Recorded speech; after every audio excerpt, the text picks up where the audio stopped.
Selamat berjumpa Bapak Ibu, Saudara semua. Salam sejahtera bagi kita sekalian. Shalom. Kita mulai memasuki usbu yang baru dengan pertolongan Tuhan. Kiranya kita semua berjalan bersama dengan Tuhan untuk mengarahkan langkah-langkah kita ke depan. Kita akan membaca Alkitab, tapi sebelumnya mari kita berdoa. Bapa yang penuh kasih, kami datang kepadamu saat ini.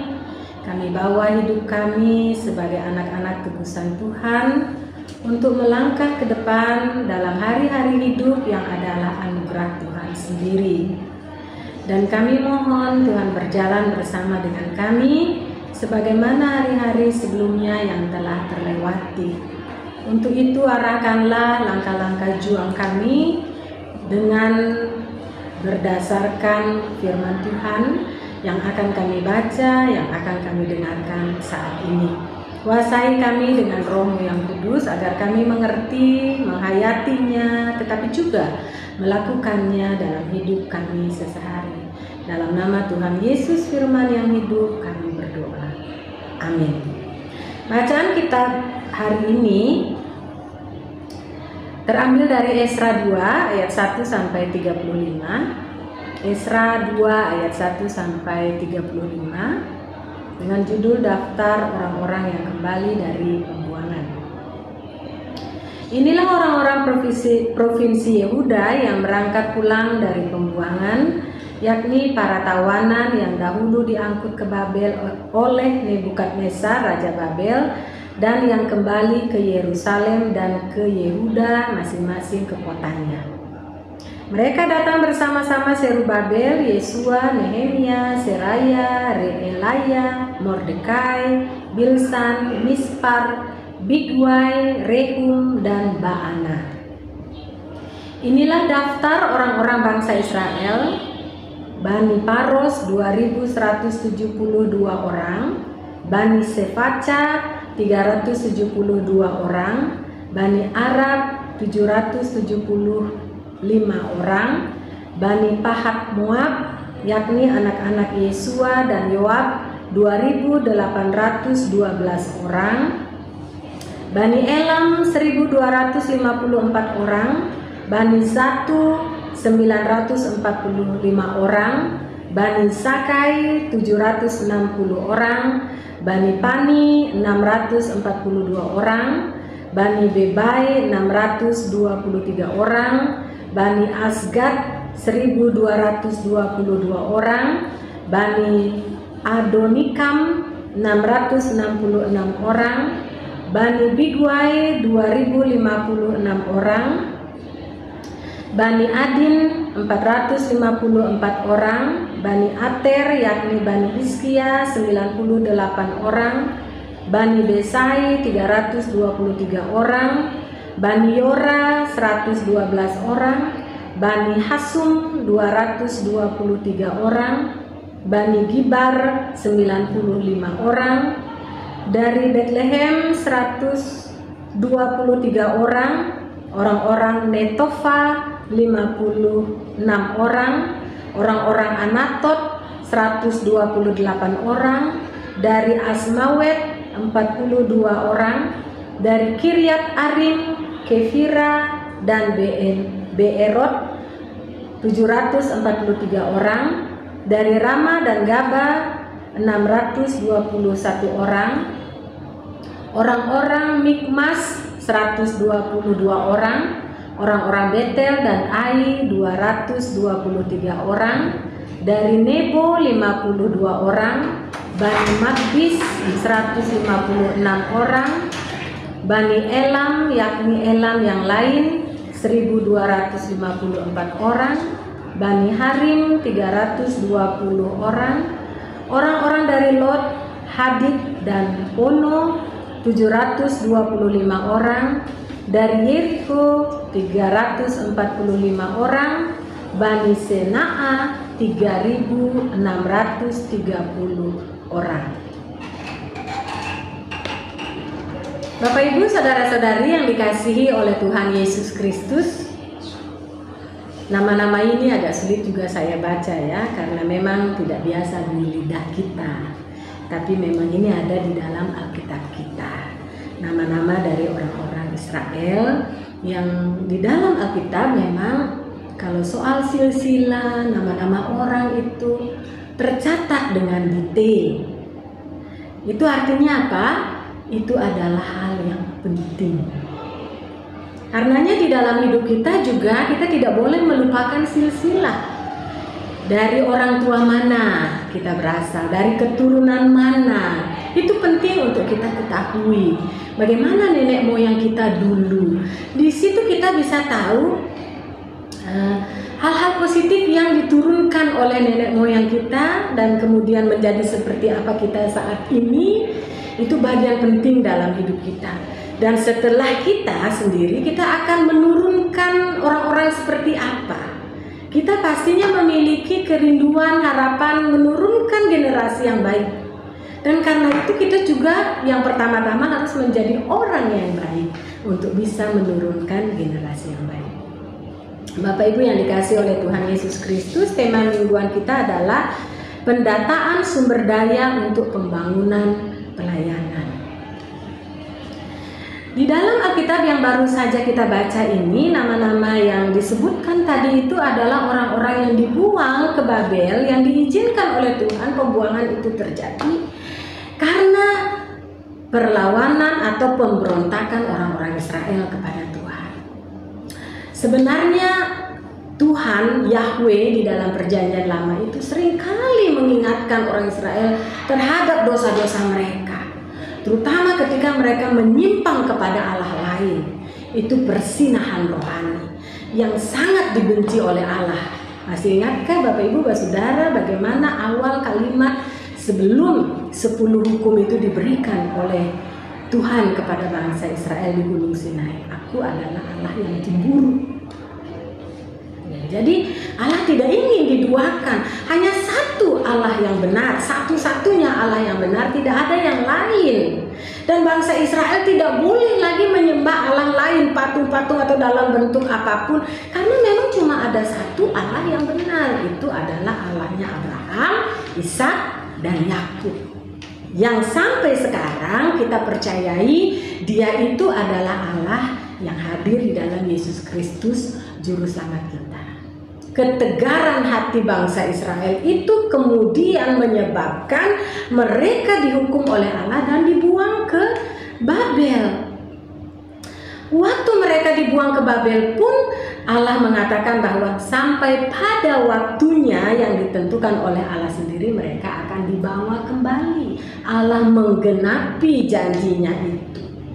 Mengapa sampai pada waktu tertentu? Karena memang Allah tahu sampai kurun waktu tertentu seperti yang dirancangkan oleh Allah, pasti mereka sudah bertobat, menyesali keadaan mereka, karena memang tidak enak tinggal di pembuangan, tidak bebas menjadi budak, tertindas, tidak punya hak-hak yang dihargai, kemanusiaan mereka juga tidak dihargai. Pada akhirnya Tuhan membawa mereka kembali pulang.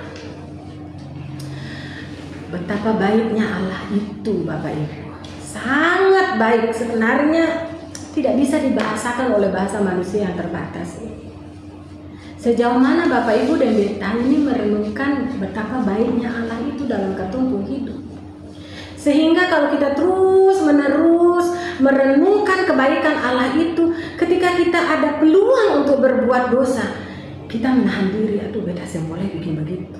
Allah itu paling baik. Masa Beta mengkhianati antu pun baik. Misalnya ada peluang untuk mengucapkan kata-kata yang menyakiti orang, walaupun orang itu menyakiti kita. Tapi kan Yesus berkata jangan membalas kejahatan dengan kejahatan. Ada keinginan, mestinya kita sadar, saya boleh balas kejahatan dengan kejahatan. Tujuannya bukan karena katung takut orang itu, tapi karena kita takut Tuhan.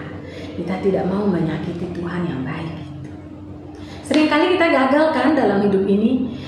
Yang kita lihat itu dosa-dosa yang besar saja, misalnya berzina, membunuh, mencuri, pukul dan lain sebagainya. Tapi ketidakmampuan menguasai diri, masih suka menceritakan orang lain, masih suka orang puji-puji ketong, itu juga dosa. Siapa bilang itu tidak dosa? karena masih ingin sesuatu untuk kepentingan diri kita sendiri. Itu namanya egois. Justru orang yang percaya kepada Tuhan, yang mengasihi Tuhan, dia tidak lagi berorientasi kepada kepentingan dirinya sendiri, tapi dia hidup untuk orang lain. Di situ ada Tuhan. Nah, dengan mengemukakan jumlah orang Bani A sekian ratus, sekian jiwa, Bani Elam 1255 orang misalnya, dengan detail dikemukakan seperti itu, orang akan tahu jumlah orang yang nantinya akan membangun kembali bait Allah yang sudah runtuh hancur di Yerusalem itu. Ada jumlah kuantitas, jumlah dalam bentuk kuantitas orang-orang yang berdampak atau bermanfaat untuk membangun kembali Yerusalem, bait Allah secara fisik. Dicatat nama-nama orang ini. Di dalam kehidupan kita yang kita hidupi sekarang ini, di dalam Alkitab dikatakan bahwa karena Allah itu adalah roh, maka kita harus menyembah Allah itu dalam roh dan kebenaran. Masih ingatkah Bapak Ibu ayat Alkitab yang mengatakan bahwa tubuh ini adalah bait Roh Kudus? Yesus juga berkata, hancurkanlah bait Allah itu dalam waktu 3 hari, aku akan membangunnya kembali. Yang dimaksudkan oleh Yesus pada waktu itu adalah bukan bait Allah secara fisik di Yerusalem. Memang sih pada waktunya bait Allah itu akan dihancurkan juga, tetapi untuk membangun 3 hari dalam konteks itu Yesus berkata adalah tubuhnya sendiri. Dan setiap orang percaya tubuhnya adalah bait Allah. Karenanya kita harus menjaganya, menguduskannya, supaya Allah yang adalah roh itu, di dalam roh Allah, Roh Kudus itu berdiam dalam hidup orang percaya, sehingga hidup kita ini benar untuk kemuliaannya. Jadi kalau kita beribadah di gereja secara fisik, kita berjumpa dengan kawan-kawan seiman yang lain, itu adalah perjumpaan untuk mendengar firman Allah. Tetapi persekutuan orang yang percaya adalah tubuh Kristus, dan tiap-tiap orang yang percaya tubuhnya adalah bait Allah, tempat berdiamnya Roh Kudus. Sehingga orang percaya itu pergi kemanapun, hidupnya menjadi saksi, karena Roh Kudus tinggal di dalam dirinya. Ini adalah kebenaran yang luar biasa dan kehidupan orang percaya yang dipersiapkan dengan sangat luar biasa melalui kepercayaannya kepada Tuhan Yesus Kristus. Seberapa dalam kita mengerti akan hal ini, sehingga kita tidak menyalahgunakan tubuh kita, sehingga kita tidak menyalahgunakan diri kita, karena memang kemanapun kita pergi sebagai orang Kristen, kita adalah orang-orang yang memberitakan kebaikan Allah itu kepada orang lain. Jadi itu adalah bagian dari melayani Tuhan. Kalau tema mingguan kita berbunyi pendataan sumber daya untuk pembangunan pelayanan, setiap orang berpotensi dan dipersiapkan memiliki peluang untuk melayani Tuhan, menjadi pelayan Tuhan. Nah, pelayan di sini bukan maksudnya adalah secara formal organisasi gereja sebagai pendeta, majelis jemaat, penatua, diaken, di mana sekarang GPM ini sedang mempersiapkan umat ini untuk nanti masuk kepada pemilihan majelis jemaat berdasarkan periodisasi. Tetapi kalau tiap orang percaya adalah orang-orang yang melayani Tuhan, itu tadi pengertiannya adalah melalui katong pun hidup ini yang katong kasih akang per Tuhan, untuk Tuhan punya kemuliaan. Kemanapun kita pergi, apapun yang kita lakukan, kita melakukan itu untuk kemuliaan Tuhan. Itu adalah melayani di rumah sebagai istri, melayani suami, menata rumah tangga, melakukannya untuk Tuhan. Di kantor tempat kita bekerja, di situ kita melayani Tuhan. Caranya jujur.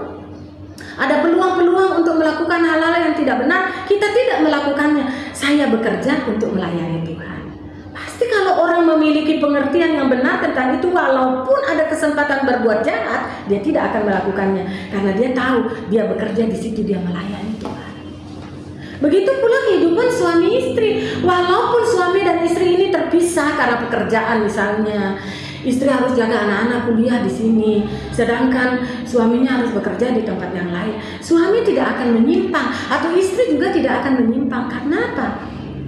Tanggung jawab sebagai suami dan istri dilakukannya sebagai bentuk pelayanannya kepada Tuhan. Maka walaupun ada peluang untuk menyimpang, ia tidak melakukannya karena dia tahu, dia sadar sebagai suami, sebagai istri, aku melayani Tuhan. Betapa indahnya jika semua orang memiliki pengenalan yang benar seperti ini. Memang kita tidak sempurna ya Bapak Ibu semua, kita mudah jatuh ke dalam dosa. Karena itu kita mengatakan firman Tuhan itu terang bagi jalan kita, suluh bagi langkah kita. Maka kita harus membaca Alkitab. Jangan membaca Alkitab sekali-sekali ketika kita pergi ke gereja atau kita pergi ke ibadah, nanti pulang atau buang Alkitab. Padahal firman Tuhan ini adalah suluh, penerang bagi langkah kita. Iblis membawa langkah kita condong kepada kegelapan. Kalau kepada kegelapan, kita tidak bisa melihat apa-apa di dalam gelap. Tapi kalau kita diterangi oleh firman Tuhan, di dalam gelap pun ada cahayanya. Cahaya ilahi yang membuat kita tidak tersandung, yang membuat kita tidak tergelapi, tapi justru menerangi. Di mana Bapak Ibu dan kita ada? Ya, tidak selamanya kita ada di tempat yang baik-baik saja. Kalau kita sebagai orang Kristen menjadi alat dalam tangan Tuhan, kita ada di tempat-tempat yang kurang baik. Bukan Allah mau menjerumuskan kita kepada hal yang buruk, tetapi Allah mau kita menjadi terang di situ. Kembali kepada bacaan Alkitab tadi, nama-nama mereka keturunan Bani A sekian jumlahnya, Bani B sekian jumlahnya, tercatat secara detail. Bapak Ibu Purnama dan Betanya tercatat. Semua perbuatan kita tercatat di buku kehidupan sana. Itu menjadi memori kekal kita yang tidak akan terhapuskan. Setiap hari ada hari baru yang kita syukuri. Tuhan, terima kasih atas hari ini. Bukan saja untuk menerima berkat-berkat jasmani, kesehatan, perlindungan, jangan katong celaka kalau katong keluar, mulai bekerja dan lain sebagainya, jangan ada orang menyakiti. Bukan saja soal itu. Tetapi setiap hari baru kita syukuri ada kesempatan untuk menulis kembali jejak kehidupan berjalan bersama dengan Tuhan, menjadi catatan memori indah berjalan bersama dengan Tuhan. Luar biasa Bapak Ibu. Dalam minggu ini kita akan berjalan lagi bersama dengan Tuhan. Karenanya jangan jauh dari Tuhan. Ya, kita sibuk oleh pekerjaan kita, tetapi hati kita tetap terarah kepada Tuhan. Ketumpung rumah tangga banyak sekali pekerjaannya, ketumpung anak-anak begini dan begitu, ada masalah ipar-ipar, mama mantu dan lain sebagainya. Hati kita terarah kepada Tuhan. Ada orang-orang yang suka dan katong, ada saja orang-orang yang sirik. Di situ kesempatan berjalan bersama dengan Tuhan. Kesabaran kita dilatih, ketabahan kita dilatih, kesungguhan kita dilatih, keseriusan kita dilatih. Seberapa kita memberi diri untuk Tuhan. Mari menorehkan memori yang baik. Mungkin orang mengatakan bahwa katong sing baik-baik saja, tapi kita harus terus mengevaluasi relasi kita dengan Tuhan. Bagaimana kira-kira pandangan Tuhan terhadap diri kita? Semoga Bapak Ibu dan Beta pun nama-nama dan katong pun jalan hidup itu tercatat dengan baik. Dan ketika Tuhan membuka lagi lembaran kehidupan kita, Tuhan tersenyum karena kita berjalan bersamanya. Kita tidak hanya meminta Tuhan jalan dengan Beta, tapi saya mempersiapkan diri dan berjuang untuk saya tetap berjalan bersama dengan Tuhan. Selamat berjuang Bapak Ibu, Bapak Saudara. Roh Kudus akan menuntun dan mengingatkan kita selalu. Amin.